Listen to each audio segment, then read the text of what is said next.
26 जनवरी सुबह 11 बजे इजराइल के नेवातिम एयरबेस पर अचानक एक आपातकालीन स्थिति पैदा हो गई। कुछ पायलट और सैनिक तेजी से अपने फाइटर जेट्स की ओर भाग रहे हैं। किसी के पास एक सेकंड भी बर्बाद करने का समय नहीं है, क्योंकि कुछ ही देर पहले इस एयरबेस के ऊपर से दुनिया के सबसे ताकतवर लड़ाकू विमानों में से एक गुजरा है। सभी जानते हैं कि उसके दूसरी बार वापस आने से पहले किसी भी कीमत पर पूरे आसमान पर अपना कंट्रोल हासिल करना होगा। लेकिन असली समस्या कहीं और है। इजराइल की वायु रक्षा प्रणाली दुनिया की सबसे मजबूत प्रणालियों में से एक है। उनका मशहूर आयरन डोम हमेशा तैयार रहता है और इसके साथ अत्याधुनिक 5वीं पीढ़ी की रडार प्रणाली भी मौजूद है। आमतौर पर इजराइल का रडार 400 किलोमीटर के दायरे में मौजूद किसी भी टारगेट, चाहे वो छोटा ड्रोन ही क्यों ना हो, को आसानी से ट्रैक कर सकता है। केवल इतना ही नहीं, आयरन डोम एक साथ लगभग 2 टारगेट को लॉक कर सकता है और एक ही समय में 50 से अधिक टारगेट्स पर हमला करने में सक्षम है।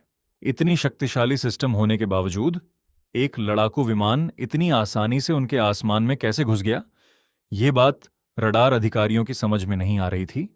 रडार रूम में उस समय गहन बहस चल रही थी।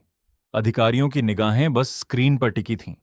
विमान एक बार दिख रहा था तो कुछ ही पलों में गायब हो जा रहा था। कुछ देर विश्लेषण करने के बाद एक अधिकारी ने पुष्टि की कि यह कोई सामान्य विमान नहीं है, बल्कि रूस द्वारा निर्मित अत्याधुनिक स्टेल्थ फाइटर जेट है। और तभी सबके दिमाग में एक सवाल घूमने लगा, रूस इजराइल के आसमान में क्यों है?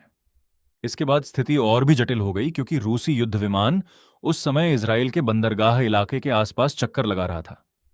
यह विमान स्टेल्थ तकनीक का उपयोग करके बनाया गया है, जिसका मतलब है कि यह रडार की आंखों को धोखा दे सकता है।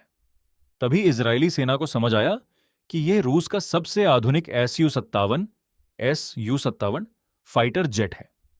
कहा जाता है कि यह विमान अमेरिका की उन्नत एपीजी रडार सिस्टम को भी चकमा दे सकता है। केवल इतना ही नहीं, यह ध्वनि की गति से लगभग 2.5 गुना तेज रफ्तार पकड़ सकता है और एक साथ करीब 12 टन तक हथियार ले जाने की क्षमता रखता है।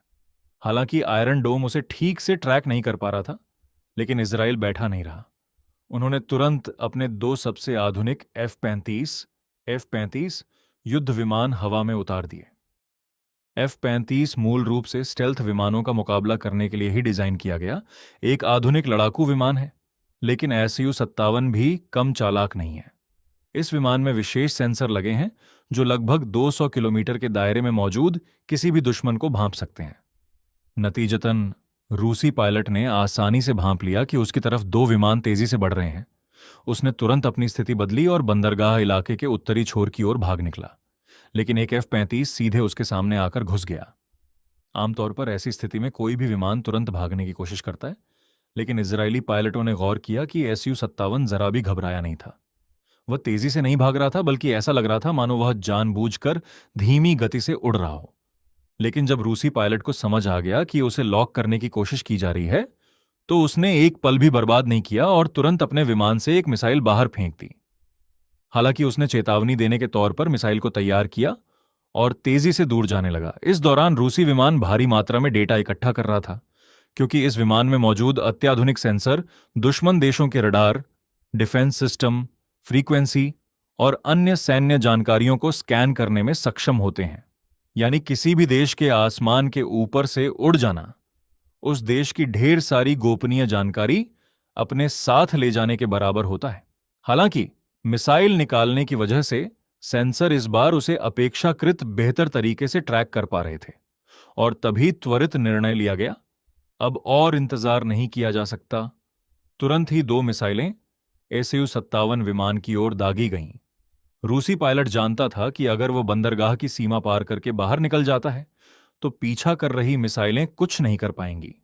लेकिन ये मिसाइलें अत्याधुनिक थीं और इनमें लगे सेंसर दुश्मन को लॉक करके उसका पीछा करते रहते हैं।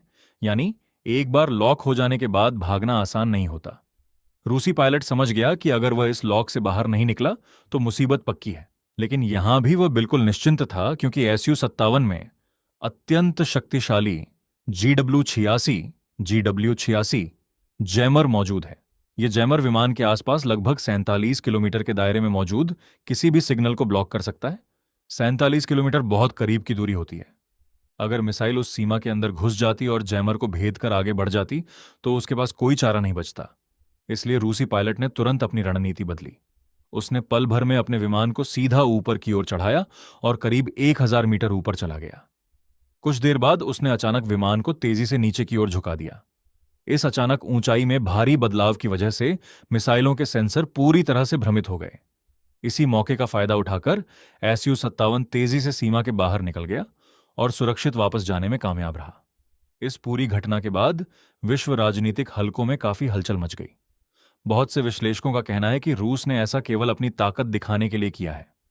सबसे रहस्यमयी बात यह है कि इस घटना के बाद भी इजराइल की तरफ से अब तक कोई आधिकारिक बयान नहीं दिया गया है। हालांकि विश्लेषकों के अनुसार अगर ऐसी घटनाएं बार बार होती रहीं तो इजराइल और रूस के संबंधों पर बड़े सवालिया निशान खड़े हो सकते हैं।